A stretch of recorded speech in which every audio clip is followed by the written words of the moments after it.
Bismillahirrahmanirrahim. Assalamualaikum warahmatullahi wabarakatuh.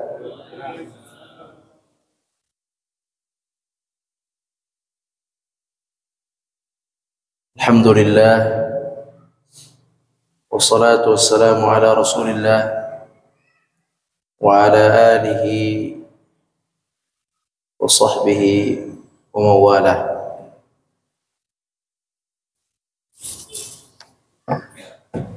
Allahumma inna nas'aluka ilman nafi'a wa rizqan tayyiba wa amalan mutaqabbala.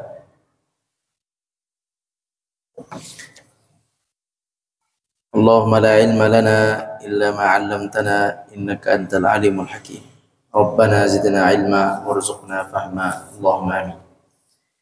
Kaum muslimin yang dirahmati Allah Subhanahu wa taala. Kita bersyukur kepada Allah. Kita ucapkan alhamdulillahi rabbil alamin. Semoga akhir dari kehidupan kita, keesokan hari, keesokannya lagi, masa tua, semoga selalu lebih baik dari masa silamnya. Allahumma amin ya rabbal alamin. Kaum muslimin yang dirahmati Allah, selanjutnya kita bersalawat kepada Nabi kita, Nabi besar Muhammad sallallahu alaihi wasallam. Kaum muslimin yang dirahmati Allah, karena kita masih di salat sunnah, maka kita akan menjelaskan beberapa hal yang dibolehkan dalam salat sunnah. Pada pertemuan yang silam kita telah membahas keutamaan salat sunnah. Keutamaan salat sunnah diantaranya dapat menurunkan kebaikan di dalam rumah kita. Rumah kita menjadi baik, menjadi berkah jika kita pakai untuk salat sunnah. Semoga rumah kita Allah jadikan rumah-rumah yang berkah. Allahumma amin ya rabbal alamin. Sekarang kita masuk kepada hal-hal yang dibolehkan di dalam salat sunnah. Yang pertama, mengerjakannya dalam keadaan duduk tanpa uzur. Tanpa uzur yakni sehat-sehat saja. Sehat-sehat saja, kemudian tidak ada alasan apa-apa, pokoknya mau duduk aja. Misalnya salat sunnah ba'dal maghrib kayak tadi ya, selesai sholat, kemudian kita mau sholat sunnah. Setelah selesai zikir subhanallah, alhamdulillah, wala ilaha illallah, allahu akbar, selesai, kita mau sholat sunnah, langsung kita takbiratul ihram, allahu akbar sambil duduk. Itu hukumnya boleh aja kalau sholat sunnah. Ini berdasarkan hadis dari Abdullah bin Amr radhiyallahu anhu, Rasulullah sallallahu alaihi wasallam bersabda, "Salatul rajuli qa'idan nisfus salah." Apa artinya? Salat sunnah seseorang dengan cara duduk dia berpahala setengah dari sholat berdiri. Iya, lumayan kan? Jadi kalau males duduk aja. Tapi alhamdulillah walaupun duduk tetap dapat pahala dari Allah Subhanahu wa taala. Boleh dicoba. Diomongin ya ntar ya. Nggak boleh diomongin kan boleh. Masih muda juga, sehat juga, seger juga. Ngapain duduk-duduk? Ya, oh rugi. Terutama sholat tarawih. Supaya imamnya bisa panjang. Makmumnya duduk aja, duduk. Tenang. Makmum yang biasa komen suruh duduknya dari awal. Jadi panitia mendaftar atau mendata makmum yang sholat tarawihnya nggak kuat panjang, daftar, Pak, duduk aja Pak.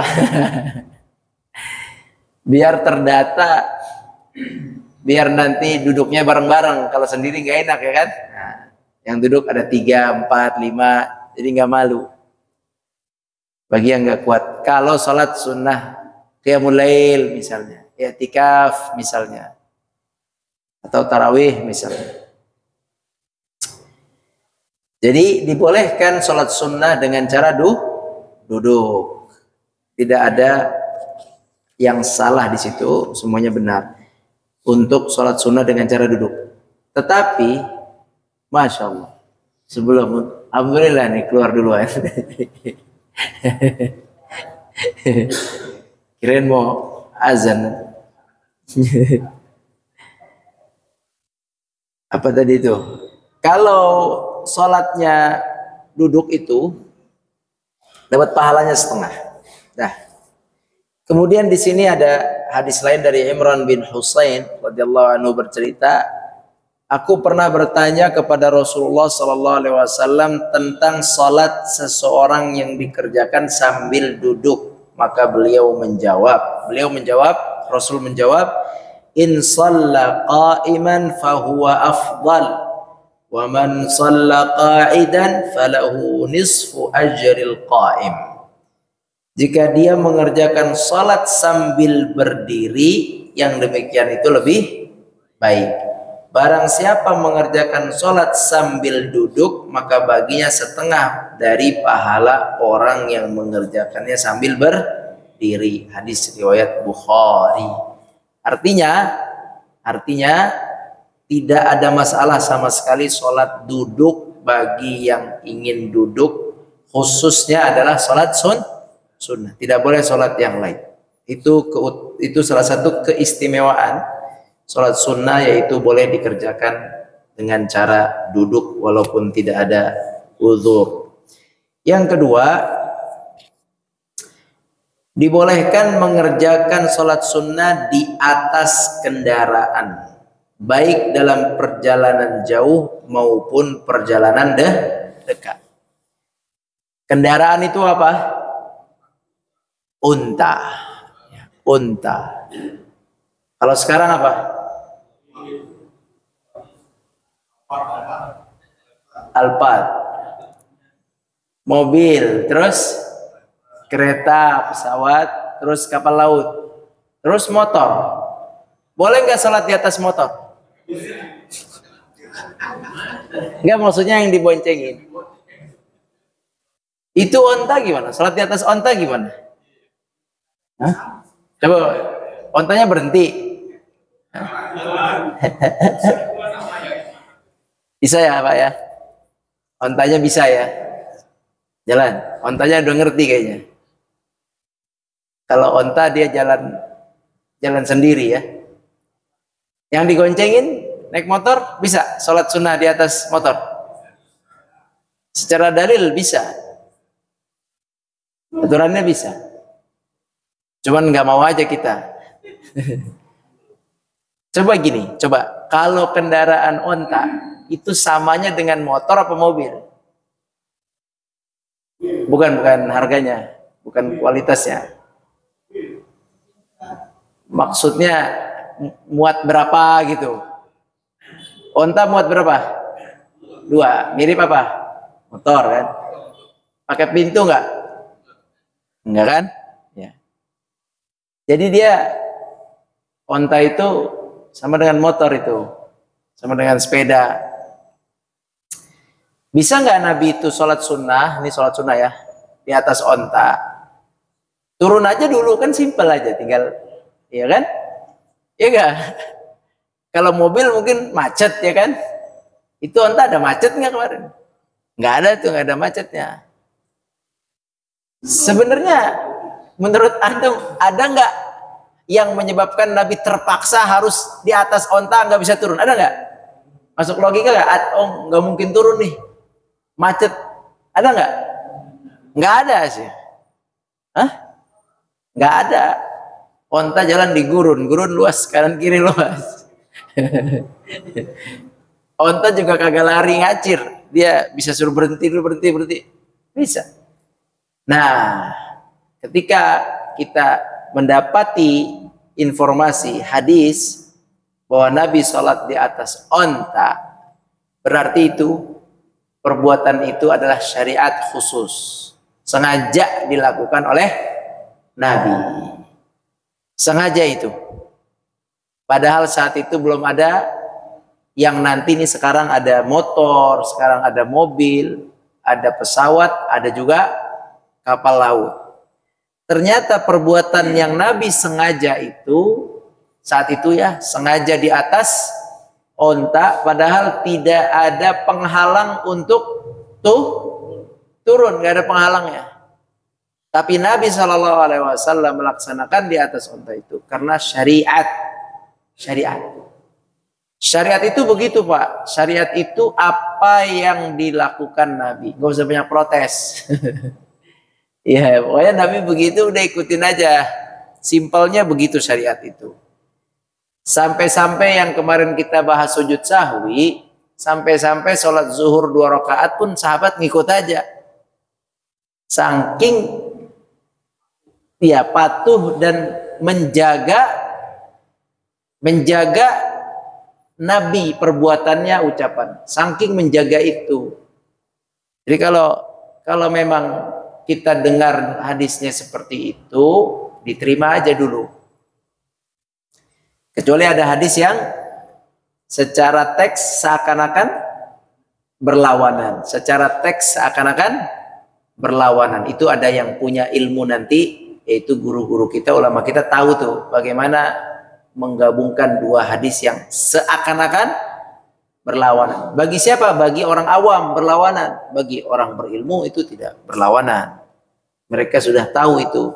Ini hadis kapan turunnya, apa kisahnya, kenapa begini, sudah tahu mereka itu. Gitu. Nah, jadi seperti hadis naik kendaraan yang diceritakan oleh Abdullah bin Umar radhiyallahu anhu. Kata Abdullah bin Umar, Nabi SAW pernah mengerjakan sholat dalam perjalanan di atas kendaraannya, di atas ontanya, ya, dalam perjalanan. Kalau lagi ke kantor ya nggak usah sih, perjalanan jauh, jauh. Kalau perjalanan dekat, sebenarnya sih tidak apa-apa juga kalau misalnya, cuman ya kan kalau memungkinkan ya dekat ya nggak usah. Ini perjalanan yang jauh, yang memang kita butuh untuk terus berada di atas kendaraan sambil berjalan.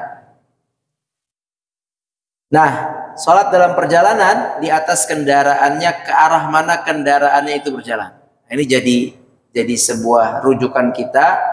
Kalau sholat di atas kendaraan tidak perlu melihat kiblat, tapi mengarah kepada arah kendaraan tersebut. Arahnya kemana itu langsung saja menghadap ke kendaraan tersebut. Jangan lawan arah kayak di kereta, karena kursinya bisa dibolak-balik, dia lupa balikin. Kereta ke sana, dia lawan arah ya. Karena kursinya kan bisa putar-putar tuh. Nah, jadi sebelum sholat ini kursi Searah apa lawan arah? Ikuti arah kendaraan. Kemudian beliau memberi isyarat dengan kepalanya sebagai isyarat salatul lail. Salat lail, salat malam. Berarti kejadian ini bisa dibayangkan Nabi sedang berjalan di malam hari. Sedang berjalan di malam hari, safar, menggunakan ontanya, kemudian onta itu berjalan, kemudian beliau sholat di atas onta itu. Ini juga wallahu alam, apakah onta itu terus berjalan pelan atau berhenti, itu dua kemungkinan bisa terjadi. Ontanya berjalan terus atau berhenti, dua-duanya bisa terjadi. Intinya adalah pembolehannya. Intinya itu, pembolehannya. Dan pembolehan di sini sangat kuat, pembolehan untuk sholat sunnah. Apalagi sholat sunnah qiyamul lail. Karena kan dianjurkan barang siapa yang mau safar, maka safarlah di waktu malam. Safar malam itu lebih nyaman daripada safar siang. Nah, Nabi SAW safar malam, sambil safar beliau sholat malam. Ini kan jadi dalil nih ya. Nggak ada alasan orang pulang kampung bulan Ramadan nggak ikut sholat raweh. Nggak ada alasan. Sholat raweh sunnah atau fardu? Sunnah. Saya naik bis, lu sholat aja di bis. Nggak enak sendirian, yang lain nggak sholat. Umumin aja supirnya. Silakan sholat sunnah taraweh masing-masing di kursi masing-masing. Umumin. Boro-boro ngumumin nyetel dangdut. Ampun ya. Itu harus bikin nih bapak-bapak yang ada rezekinya bis wisata muslim, bis syariah. Iya dong. Jadi kita nggak keracunan, masuk bis keracunan, aduh, racun musik. Semuanya, masya Allah. Jadi kaum muslimin dirahmati Allah, pulang kampung bisa sholat di atas kendaraan. Ya, kami pernah ada seorang guru berasal dari negara Mesir. Beliau bernama Syekh Mustafa Rifat Nuruddin. Mustafa Rifat Nuruddin. Beliau guru ahli hadis. Beliau itu datang ke Indonesia, mau ke Sukabumi, mau ke sekolah Ar-Rayah, pesantren Ar-Rayah, sekolah tinggi Ar-Rayah. Berangkat dari sini, mau ke Sukabumi lah pokoknya ya. Berangkat dari sini tuh jam 3 malam. Kita jemput jam 3 malam, naik kendaraan. Terus di kendaraan itu saya lihat langsung, beliau di tengah ya, supirnya tengah, beliau ada di belakang. Itu anda lihat langsung beliau takbir, Allahu Akbar. Oh, anda langsung ngikutin. Nah, gitu. Jadi oh iya salat, oh iya benar.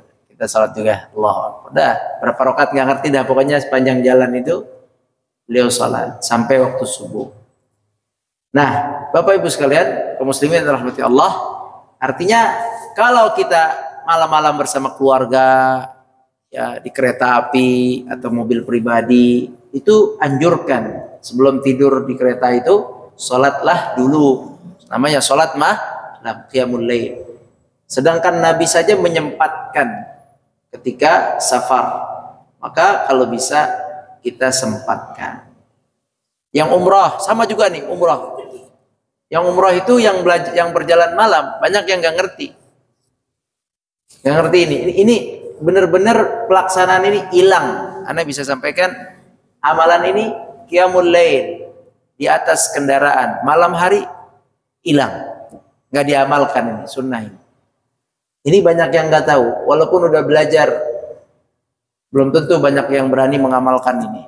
Alasannya cuma satu, alasannya nggak enak, nggak enak. nanti ada pramugari lewat, beef or chicken. Nah, gak enak. Jadi titip pesan, kalau ditanya beef or chicken, both, dua-duanya aja. Nah, jadi itu sholat di kendaraan. Tapi bagaimana dengan sholat fardu? Ghaira annahu la yusalli alaiha al-maktubah. Hanya saja kata Abdullah bin Umar, beliau tidak sholat fardu di atas kendaraannya. Nah, sholat fardu itu adalah sholat subuh, zuhur, asar, maghrib, isya. Nah, sekarang apa hukum sholat fardu di atas kendaraan? Apakah mutlak tidak boleh atau ada yang membolehkan? Coba ditakar dulu ya. Pertama, Nabi sholat di atas kendaraan, sholat apa? Sunnah. Ini udah pasti. Udah benar confirm karena Nabi melakukan. Oke. Terus sahabat yang cerita siapa? Abdullah bin. Kata Abdullah, nah, saya nggak pernah lihat kalau sholat kalau sholat fardu gimana biasanya? Coba antum kita pikirin deh. Kira-kira jawabannya gampang. Nabi safar, ontanya banyak kan? Masuk azan subuh misalnya. Caranya gimana berarti? Berhenti aja kan? Terus habis itu wudu, terus sholat jamaah. Karena sholat fardu kan jamaah, ya. Maka Nabi nggak pernah tuh sholat fardu di atas onta. Karena di atas onta kagak bisa jamaah sih. Masa onta baris semua onta, kita di atas, ya ngapain kayak gitu? Nanti onta yang satu jalan, onta kan binatang, tadi maju lewatin imam, nggak bisa. Jadi kalau sholat fardu itu memang nggak bisa, harus turun karena pakai onta dan nggak ada halangan untuk turun. Kalau onta, makanya kata ulama, kebanyakan ulama itu langsung aja, pokoknya yang namanya kendaraan, mau onta, mau motor, mau sepeda, mau mobil, mau kendaraan pesawat, mau kendaraan apa? Kapal laut, pokoknya sama. Itu pendapat mayoritas begitu. Ngerti ya? Disamakan aja. Disamakan bahwa tidak boleh sholat fardu. Itu pendapat mayoritas. Mayoritas begitu. Nah, tapi ada pendapat yang berbeda sedikit, yaitu membolehkan sholat fardu di atas pesawat sama kapal laut. Ya, kapal laut kan? Yang jaraknya itu, iya, sholat fardunya kerangkap terus tuh. Zuhur, asar, maghrib, isya 4. Karena jauh. Nih, sampainya lama ini, 9 jam misalnya. 9 jam. Berangkatnya jam berapa tuh? Jam 12, 1, 2, 3, 4, 5, 6, 7, 8, 9. Berangkat jam 12 pesawat, kita suruh naik duluan, ya kan? Jam setengah 12 suruh naik, nunggu, ya kan begitu kalau pesawat. Kalau Jaklingko naik langsung jalan, kalau pesawat nunggu kan. Jadi setengah 12 belum bisa sholat di bandara di bawah, nggak bisa. Nanti kalau sholat di bawah ketinggalan. Naiklah kita setengah 12. Tapi kalau lihat dari jam nyampenya, lah ini nyampe jam 9 malam, 10 malam nih. 4 sholat lewat ini. Nah kayak gini-gini nih. Ini muncul fatwa akhirnya. Tapi tadi kita sampaikan mayoritas ulama mengatakan tetap tidak boleh sholat wajib. Ya, kalau antum dengar kata Ustadz Fulan nggak boleh sholat wajib walaupun di atas pesawat, ya benar, itu pendapat kuat. Ya, nggak boleh sholat fardu. Kalau ada yang mau sholat fardu di atas pesawat harus ngulang lagi. Itu pendapat benar. Itu pendapat benar. Jangan khawatir. Itu benar. Karena mereka mengambilnya satu hukum, yaitu Nabi tidak pernah sholat di atas onta sholat fardu. Tapi ada fatwa juga dari ulama yang lain, ulama modern, tapi membedakan sholat di atas kendaraan yang bisa stop kapanpun dengan kendaraan yang nggak bisa stop. Beda kan? Beda. Kendaraan yang bisa stop mobil, Iya kan, antum bisa stop dimanapun, bisa turun. Ada kendaraan yang tidak bisa stop, yaitu pesawat, sama kapal laut, sama tuh kapal laut. Kereta juga kan? Iya kereta. Iya mau stop di mana? Nggak bisa langsung. Nah akhirnya muncul fatwa ya kendaraan bis antar provinsi dari Aceh sampai ke Irian Jaya. Jauh. Jakarta Aceh misalnya, ya kan? 3 hari di atas bis. Iya kayak gitu. Iya waktu sholat dia bilang ntar aja pak di depan sholat. Kadang dia cabut terus. Ya kayak gitu. Kendaraan-kendaraan yang kita tidak bisa menguasai berhentinya kapan. Akhirnya muncul fatwa ada pembolehan. Muncul fatwa pembolehan sholat fardu di tempat di kendaraan-kendaraan yang tidak mungkin berhenti. Ya dia sholat fardu di situ. Jadi ada 3 lah ya, ada 3 cara nih. Sebentar, Anda sebutin dulu 3 cara. Sholat fardu di atas kendaraan pesawat atau kereta atau kapal laut. Yang nggak bisa berhenti ya. Kalau motor nggak boleh, mobil nggak boleh, pinggir turun. Walaupun di tol turun. Macet nggak bergerak, turun. Kalau yang ini enggak. 3 ini nggak bisa turun. Kalau ada kita posisi di pesawat, kapal laut atau kereta. Ini caranya ada 3. Oke, ada 3. Cara pertama adalah tidak sholat fardu sama sekali. Oke, jadi sholat fardunya tunggu nanti sampai di tujuan. Ya, itu cara pertama. Sampai tujuan aja.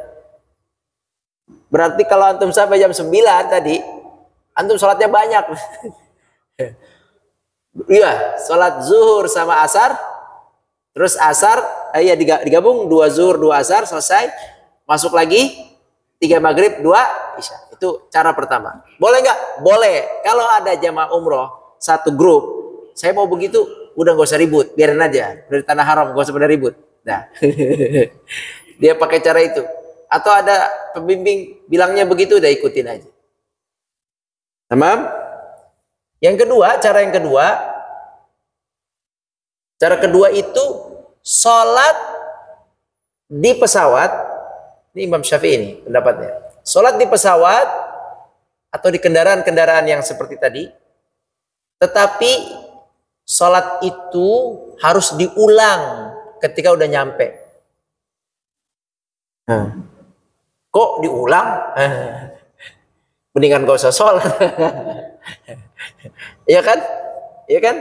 Kok bisa diulang sih? Mendingan gak usah sholat. Nah, emang agak aneh, tapi ada alasannya. Mereka para ulama, orang-orang pintar di atas kita ilmunya, rahimahumullah. Semoga Allah merahmati mereka. Kata mereka, kenapa kok sholat juga padahal nanti diulang? Kata mereka, ihtiramul waqt, menghormati waktu salat. Itu aja alasannya. Menghormati waktu salat. Karena waktu salat sudah masuk, zuhur boleh kita jamak tuh. Zuhur dan asar kita jamak, kita hormati waktunya. Kita salat di situ. Kemudian asar udah kan? Asar tidak perlu. Kemudian kita masuk maghrib, kita salat lagi maghrib dan isya. Salat berarti kita sudah salat zuhur dan asar, maghrib dan isya. Tapi salatnya bukan menggugurkan kewajiban. Itu salat namanya salat menghormati waktu. Nah, nanti kalau udah sampai salat lagi. Nah, ini ada cara kedua. Paham? Cara yang ketiga, ini paling simpel nih. Boleh kalau mau pakai ini juga. Cara yang ketiga, yaitu langsung saja sholat fardu. Berarti kalau kita berangkat jam setengah 12 naik pesawat, pas azan jam 12, jam setengah 1 ya, langsung saja sholat. zuhur 2, asar 2, udah selesai itu kalau kayak gitu.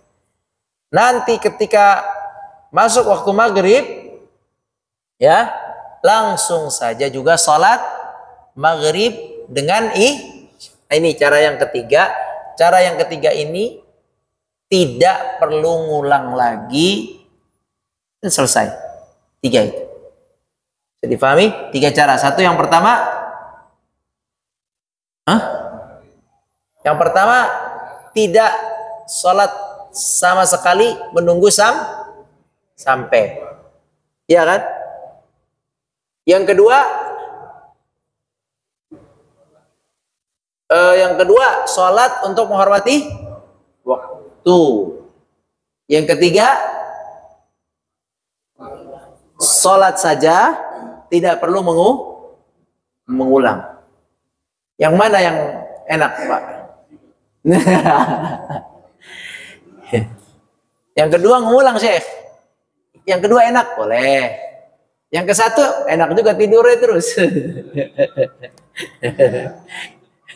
Beneran itu tiga-tiganya. Yang mana yang mau dipilih? Yang ketiga. Ya, yang ketiga dibolehkan. Fatwanya juga ada yang ketiga, yang kedua atau yang pertama. Tidak ada masalah. Kalau ana biasanya buat diri ana sendiri, ana pilih yang ketiga. Langsung. Bukan kan pesawat. Yang ketiga kan, ini kan kendaraan yang tidak bisa dikendalikan ya. Pakai yang ketiga. Pakai yang ketiga. Berarti kita langsung sholat saja di situ. Fardu zuhur, fardu asar, kemudian fardu maghrib isya. Pakai yang itu. Kalau ngikut kendaraan umum yang di darat, sebenarnya bisa ditanya, Bang, berhenti nggak Bang? Kan gitu kan. Biasanya setahu ana, dia itu pasti berhenti kalau nggak di waktu asar, kita bisa tarik zuhur ke asar, atau dia berhenti di waktu maghrib, bisa tarik maghrib ke isya, atau intinya dia kemungkinan besar, saya nggak tahu Pak, kemungkinan besar dia nggak akan 4 sholat di atas kendaraan, bener nggak? Kalau yang bis ya, biasanya dia 2 sholat aja tuh berada di atas kendaraan. 2 sholat zuhur sama asar tuh masih kemungkinan masih ya, nanti dia jam 5 berhenti, ya udah berarti kita sholat jam 5 misalnya. Jadi bisa diprediksi, kalau oke, saya sampai masih bisa waktu asar, berarti saya nanti sholat asar di sana. Tapi kalau udah bener-bener Pak, ini dia nggak berhenti dari jam 12 sampai jam 8 malam, wah ini 4 sholat ini, udah sholat aja udah. Ditanya aja. Bismillah. Baik, itu 3 pandangan tata cara sholat di atas kendaraan.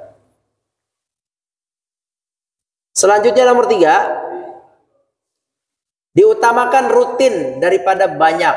Yang penting rutin daripada banyak. Jangan sampai kita beramal tuh banyak, zikir 1000 kali selama seminggu, itu nggak ada begitu amalan. Puasa full 40 hari selama 2 tahun, tahun ketiga nggak usah. Itu Nabi nggak pernah ngajarin gitu sih.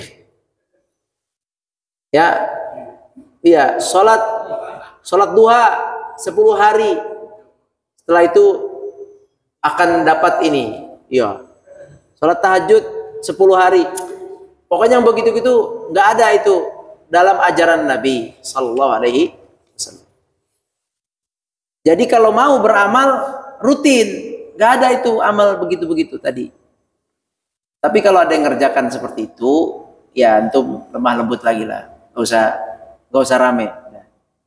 Kalau kata guru anak, kasih tahu aja, jangan ditaklim, diberikan informasinya, bukan dibuka peluang berantem, bukan, tapi diberikan informasi. Tapi kalau dia tidak mau, biar aja dulu, nggak apa-apa. Terkadang nggak harus langsung mau. Nah gitu ya. Yang benar apa? Yang benar itu amal itu rutin, walaupun sedikit. Contohnya Aisyah berkata, di tempatku pernah kedatangan seorang wanita dari Bani Asad, lalu Rasulullah SAW masuk menemuiku. Beliau bertanya, siapa wanita ini? Aku menjawab, ya fulanah, dia tidak tidur pada malam hari. Aisyah menyebutkan tentang banyaknya jumlah salat malam wanita tersebut. Kemudian Nabi bersabda, cukup, udah nggak usah dipuji-puji lagi. Alaikum ma tutiquna minal a'mal. Fa innallaha la yamal hatta tamallu wa kana ahabbad dini ilaihi ma dama alaihi sahibu. Artinya cukup, wahai Aisyah, nggak usah cerita-cerita lagi, nggak usah dipuji-puji lagi. Perbuatan wanita yang sholat malamnya banyak itu. Hendaklah kalian mengerjakan amal yang mampu kalian kerjakan, karena Allah tidak akan bosan memberi pahala hingga kalian sendiri yang merasa bosan beramal jika berlebihan. Berlebihan, bosan, gak kuat. Zikir dari jam 2 sampai jam 4. Ngapain? Gak boleh tidur. Zikir tertentu nanti ya gitu-gitu saya perlu dipertimbangkan amal-amal seperti itu. Pokoknya intinya apa kaidahnya? Banyak tapi waktunya terbatas itu tidak baik. Lebih baik kecil tapi rutin. Kata Nabi SAW, amal yang paling Allah cintai adalah dilakukan secara rutin. Bayangkan, antum cuman 1 rakaat sebelum tidur misalnya, atau malam cuma 1 rakaat misalnya, itu Allah lebih cinta daripada rajin, habis itu hilang. Iya. Sehari bacanya sedikit ayatnya, tapi rutin, lebih Allah cinta daripada rajin, aneh alumni apa? Alumni Odoj setahun. One day one juice, besok sekarang udah kagak lagi. Jadi kalau nggak apa-apa kalau nggak kuat 1 juz udah setengah juz. Ya udah rutinin aja. Nggak kuat setengah juz, ya udah seperempat juz. Yang penting rutin. Itulah kurang lebih kaum muslimin. Jadi jumlah sholatnya baik malam ataupun duhanya, poinnya adalah rutinnya, bukan banyaknya dalam melakukan sholat sunnah. Jadi tidak apa-apa sholat sunnah sedikit, itu poinnya. Tidak apa-apa sholat sunnahnya cuma sedikit, qiyamul lailnya cuma 2 rakaat, nggak apa-apa, emang apa? Yang penting rutin. Wallahu a'lam. Ada pertanyaan?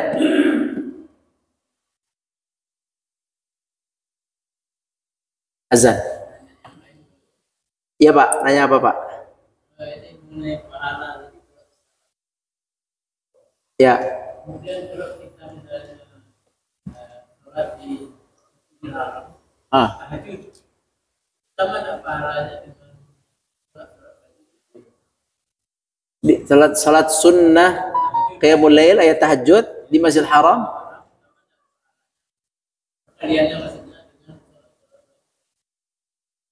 Dengan sholat wajib di mana? Iya, sholat wajibnya di situ. Iya, di situ sholat apapun wajib atau sunnah 100.000. Di situ perkaliannya. Tapi kalau duduk jadi 50.000. Kalau hitungannya begitu Pak, iya benar kan setengahnya. Iya benar. Kalau duduk tanpa uzur ya, duduk tanpa uzur. Bapak Ibu sekalian rahmati Allah, kata guru kami Syekh Muhammad Abdullah Rabi'ah, Islam menyediakan tempat-tempat pelipat gandaan amal. 1 Makkah, 1 Madinah. Juga Islam Allah menyiapkan waktu-waktu pelipat gandaan amal. Waktunya yaitu 1 sampai 10 Zulhijjah dan Lailatul Qadar. Tapi kata beliau, tempat yang paling dominan untuk melipat gandakan pahala itu adalah di sini. Di sini. Paham ya? Ini tempat-tempat ini iya, tapi pada akhirnya yang paling penting untuk menjadi pelipatan itu berlipat, benar-benar berlipat, yaitu di hati.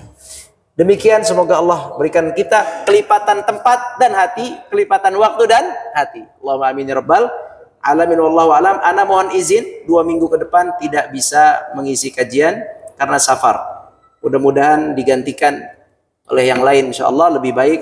Wallahu alam. Barakallahu fikum. Subhanakallahumma wa bihamdik, asyhadu an la ilaha illa anta, astaghfiruka wa atubu ilaik. Assalamualaikum warahmatullahi wabarakatuh.